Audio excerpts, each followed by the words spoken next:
उसको करते हैं। टर्मिनेटिंग और नॉन टर्मिनेटिंग के बारे में पहले जान लेते हैं। Terminating and non terminating. Terminating और नॉन टर्मिनेटिंग क्या होता है? वैसा फ्रैक्शन जिसके डिनोमिनेटर के अंदर 2 और 5 का फैक्टर हो, 2 और 5 का फैक्टर हो, या 2 या 5, ठीक है, या तो 2 और 5 का फैक्टर हो, या फिर 2 हो या 5 हो, ये अगर हो डिनोमिनेटर के अंदर तो ऐसा फ्रैक्शन कहलाता है टर्मिनेटिंग। ठीक है, ऐसा फ्रैक्शन हमारा कहलाएगा टर्मिनेटिंग। अगर 2 और 5 का ना हो, 2 और 5 तो आए, मान लो 2 और 5 आए, और उसके बाद ऑड नंबर आ जाए, 3 आ जाए, 7 आ जाए, 9 आ जाए, 11 आ जाए, तो क्या बन जाएगा हमारा? Non terminating. ठीक है, कई बार क्वेश्चंस पूछे जाते हैं एग्ज़ाम में, इसलिए मैं आज बता रहा हूँ आपको। रेशनल नंबर जो पी वाई क्यू के फॉर्म में हो, ठीक है, या जिसका स्क्वायर रूट निकलता हो, जिसका स्क्वायर रूट निकलता हो, ठीक है। इरेशनल नंबर जो पी वाई क्यू के फॉर्म में ना हो और जिसका स्क्वायर रूट नहीं निकलता हो, पहली बार, ठीक है। फिर एलसीएम एचसीएफ से भी क्वेश्चन आते हैं, फिर अदर नंबर से भी क्वेश्चन आते हैं। तो सबसे पहले एक क्वेश्चन को हम लेते हैं। जैसे कि एक क्वेश्चन लिख दिया गया आपके कि मान लीजिए 47/26 है, और क्या ये टर्मिनेटिंग है या नॉन टर्मिनेटिंग? आपको क्वेश्चन आया कि 47/26 है, तो 26 का आप एलसीएम करेंगे तो 2 से 13 टाइम, 13 से 1 टाइम, तो आप इसको ऐसे लिख सकते हैं 47/2 × 13। आप देखेंगे यहाँ पे कि 13 आ गया, एक ऑड नंबर आ गया। 2 और 5 नहीं आ पाया, 2 और 5 का पेयर नहीं बन पाया, तो ये एक नॉन टर्मिनेटिंग कैसा फ्रैक्शन होगा? नॉन टर्मिनेटिंग नंबर होगा। ठीक है, चलिए कुछ और क्वेश्चन लेते हैं। जैसे कि आपको ले दिया गया 46/20, ठीक है, तो आप देखेंगे 20 का एलसीएम करेंगे ना, तो 20 को ऐसे आप लिख सकते हैं 2 × 2 × 5। तो आप देखेंगे 2 और 5 का पेयर बना, ठीक है, 2 और 5 का पेयर बना, 2 का स्क्वायर, इसको लिख सकते हैं 5, तो 2 और 5 फैक्टर आ गया, तो इसको हम कह सकते हैं टर्मिनेटिंग। ठीक है, फिर बात आ गई इरेशनल नंबर की। तो इरेशनल नंबर, जैसे कि आपसे क्वेश्चन पूछा गया, √3 है, √16, √36, √49, इनमें से आपको फाइंड करना है कि कौन सा इरेशनल नंबर है। तो इरेशनल नंबर को फाइंड करने के लिए आपको पहले फाइंड करना होगा कि क्या इसका स्क्वायर रूट निकलता है। इसका स्क्वायर रूट नहीं निकलता, इसका स्क्वायर रूट 4 है, इसका स्क्वायर रूट 6 है, इसका स्क्वायर रूट 7 है। निकलता कैसे स्क्वायर रूट? आप देखिए 16 का एलसीएम करेंगे तो 2 8 जा, 2 4 जा, 2 2 जा, 2 1 जा। आप देखेंगे 16 को अगर आप ऐसे लिखेंगे तो इसको आप ऐसे भी लिख सकते हैं 2 × 2 × 2 × 2, डबल पेयर मिलकर एक बाहर, डबल पेयर मिलकर एक बाहर, 2 2 जा 4, तो 16 का स्क्वायर रूट 4 आया। उसी प्रकार 36 का भी कीजिएगा ना, तो 36 का आपको, ठीक है, 36 का आएगा 2 × 2 × 3 × 3, तो 2 का पेयर मिलकर 2, 3 का पेयर मिलकर 3, 2 3 जा 6, ठीक है, डबल मिलकर एक बाहर, डबल मिलकर एक बाहर, तो √36 का स्क्वायर रूट 6 आ गया। उसी प्रकार 7 7 जा 49, 49 का स्क्वायर रूट। तो इस प्रकार से आप देखेंगे कौन सा इरेशनल नंबर हुआ, तो इरेशनल नंबर हो गया √3। ठीक है, तो जिसका स्क्वायर रूट ना निकले वो हमारा इरेशनल नंबर हो जाता है। अब चलते हैं आगे। एलसीएम इक्वल टू होता है first number into second number by HCF. अगर एचसीएफ निकालना हो आपको तो first number into second number by LCM. ये फर्स्ट नंबर और ये सेकेंड नंबर, कोई दो नंबर दे रखा होगा, उसका आपको एलसीएम दे रखा होता है, एचसीएफ दे रखा होता है, तो अदर नंबर भी पूछ लिया जाता है कई बार। तो अदर नंबर का फॉर्मूला होता है LCM into HCF by first number. ठीक है, कैसे कैसे क्वेश्चन आते हैं इन पे अब देखिए।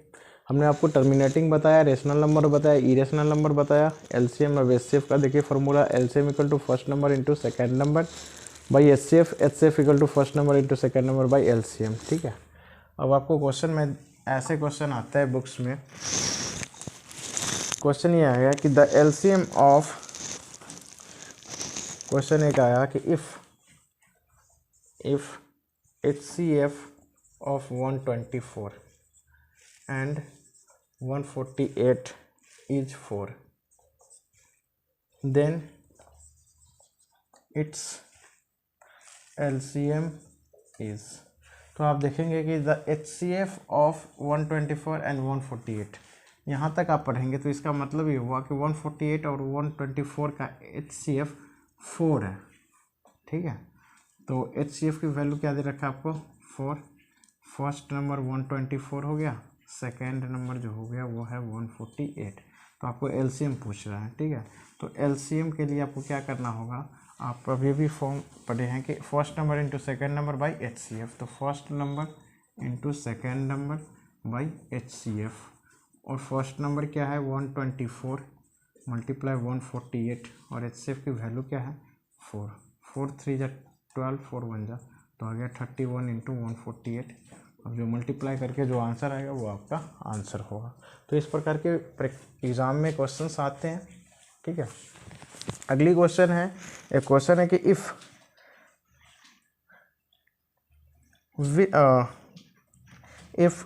HCF of 26 and 91 is 13, find its LCM.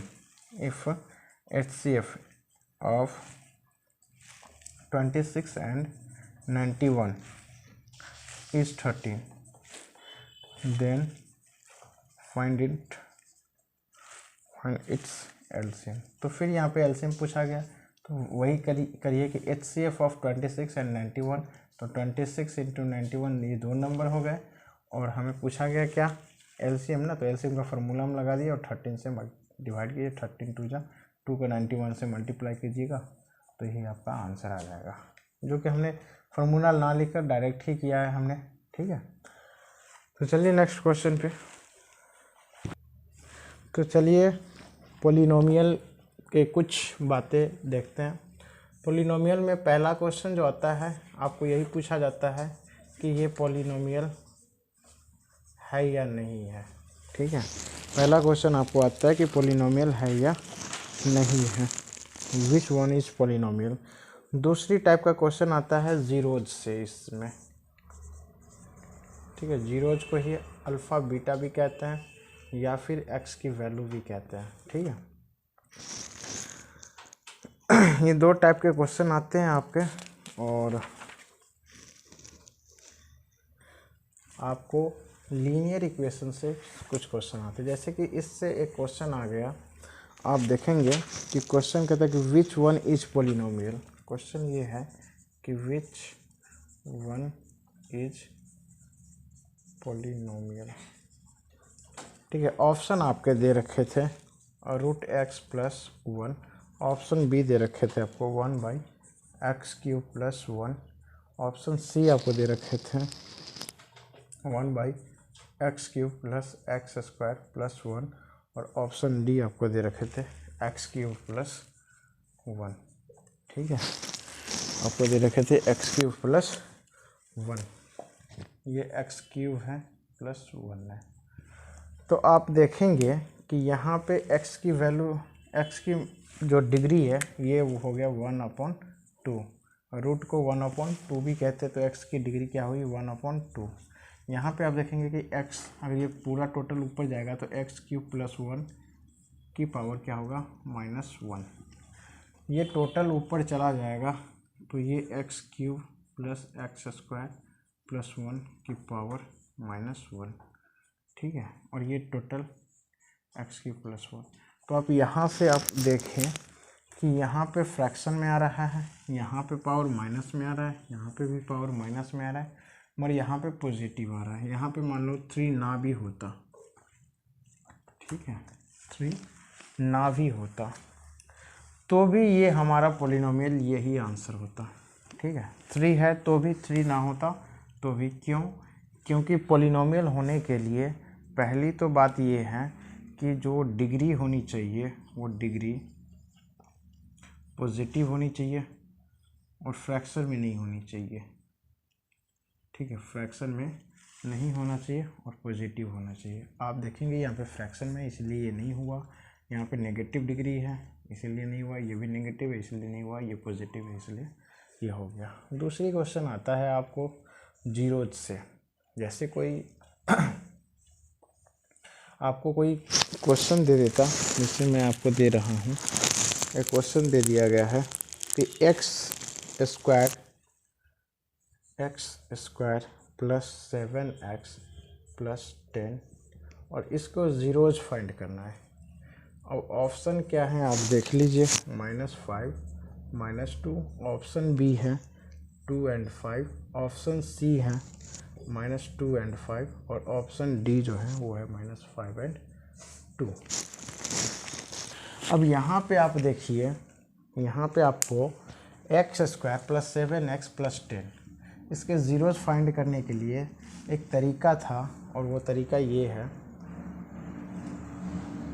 कि आप इसका फैक्टर करके, जैसे एक्स स्क्वायर है ना और प्लस 10, तो आप क्या कीजिए 10 and 1 यहाँ पे a एंड c का मल्टीप्लाई कीजिए, तो a की वैल्यू 1 है और c की वैल्यू 10, तो 10 हो गया। 10 का एलसीएम करेंगे तो 2 5 जा 10, 5 1 जा 5, तो 2 and 5 आया। 5 and 2 से हमें 10 लाना है, तो आप क्या कीजिए, देखो इस क्वेश्चन को हम ऐसे कर सकते हैं, एक्स स्क्वायर प्लस 7x को हम लिख सकते हैं 2x और प्लस 5x, यही 2 and 5 के फॉर्म में लिखिए, ठीक है। और प्लस 10, यहाँ से आप देखेंगे x कॉमन आएगा तो x प्लस यहाँ पे 2 और प्लस 5 कॉमन आएगा तो x प्लस 2, यहाँ से आप देखेंगे x प्लस 2 कॉमन आ गया तो x प्लस 2, तो बचा x प्लस 5। तो यहाँ से आप देखेंगे कि x की वैल्यू -2 आया और -5 आया, इसको 0 के इक्वल रखेंगे, इसको भी 0 के इक्वल रखेंगे, तो आ गया x की वैल्यू -2 एंड -5, तो ये हो गया आंसर -2 एंड -5, ये आंसर, ठीक है, ऑप्शन है। तो इस प्रकार के क्वेश्चन आते हैं एग्ज़ाम में। तो चलिए नेक्स्ट क्वेश्चन जो देखते हैं, तो चलिए पॉलिनोमियल से कैसे कैसे क्वेश्चन आते हैं उनको थोड़ा सा हम देखते हैं। तो पॉलिनोमियल से पहला क्वेश्चन आप देख लीजिए कि if alpha beta are the zeros of the polynomial, ये 2x square plus 5x minus 10, then the value of alpha into beta.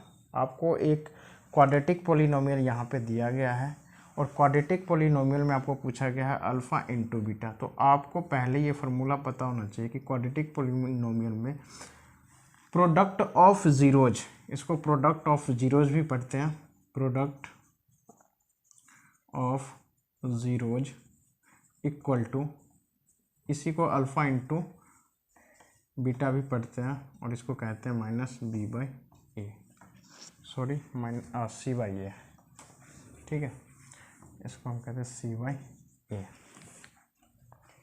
Some of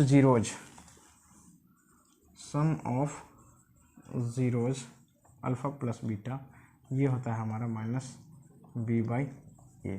अब आप देखेंगे कि इस क्वेश्चन में a की वैल्यू एक्स स्क्वायर के साथ जो रहता है वो a कहलाता है, x के साथ जो आता है वो b, और जो कांस्टेंट नंबर होता है वो हमारा c, ठीक है। अब यहाँ पे एक्स स्क्वायर के साथ 2 आ रहा है तो a की वैल्यू हो गया हमारा 2, b की वैल्यू आ गया 5 और c की वैल्यू यहाँ से आ गया -10। अब आपसे क्वेश्चन ये पूछ दिया जाएगा कि प्रोडक्ट ऑफ जीरोज, यहाँ पे अल्फ़ा इंटू बीटा पूछा ना, तो product of zeros alpha into beta equal to c/a, तो c की वैल्यू क्या है -10, c की वैल्यू है -10 और a की वैल्यू क्या है 2, तो अल्फ़ा इंटू बीटा क्या हो गया -5, ठीक है, अल्फ़ा इंटू बीटा क्या हो गया -5। तो ऐसे क्वेश्चंस आते हैं, हो सकता है आपको पूछता alpha plus beta product of sum, तो क्या होता है -b/a, सॉरी यहाँ पे तो -5 और a की वैल्यू क्या, तो -5/2, तो इस क्वेश्चन का आंसर आता है -5/2, ठीक है। तो अब यहाँ से देखेंगे ये क्वेश्चन क्या आ गया था, -5 आया ना, तो इस क्वेश्चन का आंसर हुआ -5। दूसरा जो क्वेश्चन है, a polynomial with 2 degree is called, degree किसको कहते हैं, पावर को। अब ध्यान रखना डिग्री किसको कहते हैं, ये वर्ड जो डिग्री है इसका मतलब हुआ पावर, ठीक है। मैक्सिमम पावर कितना, ए पोलिनोमियल विथ 2 डिग्री, मतलब 2 डिग्री हो, पावर क्या हो 2 हो, पावर 2 हो तो पावर 2 हो तो क्वाड्रेटिक पोलिनोमियल कहलाता है। तो इस क्वेश्चन का आंसर हो गया क्वाड्रेटिक पोलिनोमियल, ठीक है। तीसरा जो क्वेश्चन आता है वो the sum of zeros of quadratic equation इतना इज। देखो अब आप क्वेश्चन आ गया ना द सम ऑफ जीरोज पे, the sum of zeros quadratic equation है, क्वाड्रेटिक पोलिनोमियल है, तो क्वाड्रेटिक पोलिनोमियल में alpha plus beta equal to होता है माइनस बी बाई ए, तो माइनस बी। अब इस क्वेश्चन में बी की वैल्यू क्या है -2, इस क्वेश्चन में बी की वैल्यू है -2 और ए की वैल्यू है 1, एक्स स्क्वायर के साथ क्या आ रहा है कुछ नहीं तो 1, ठीक है। और ये सी की वैल्यू है -8, साइन के साथ आप लिखिए, ठीक है।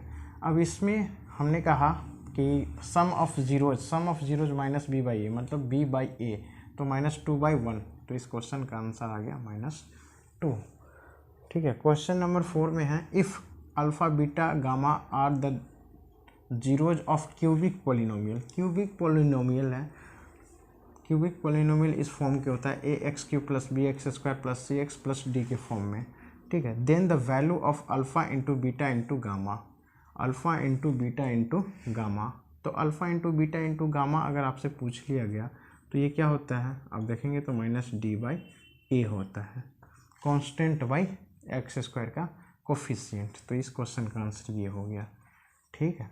तो इसी में आपसे ये भी क्वेश्चन पूछा जा सकता था कि product of zeros alpha plus beta plus gamma इस तरीके से, या फिर सम ऑफ जीरोज, ऐसे भी क्वेश्चन आ सकते थे। तो इस तरीके के क्वेश्चन आते हैं और यही इसी टाइप के आपके क्वेश्चन भी आएंगे। तो एक बार इन क्वेश्चन को अच्छे तरीके से पॉलिनोमियल में पढ़ कर जाइए और ध्यान रखिए कि sum of product of zeros alpha into beta equal to C by A, sum of zeros equal to alpha plus beta equal to minus B by A. ये क्वाड्रेटिक पॉलिनोमियल से क्वेश्चंस आएंगे और डिग्री के बारे में भी question आएंगे, तो आप ध्यान से पढ़िएगा। तब तक के लिए चलिए नेक्स्ट वीडियो में फिर आएंगे।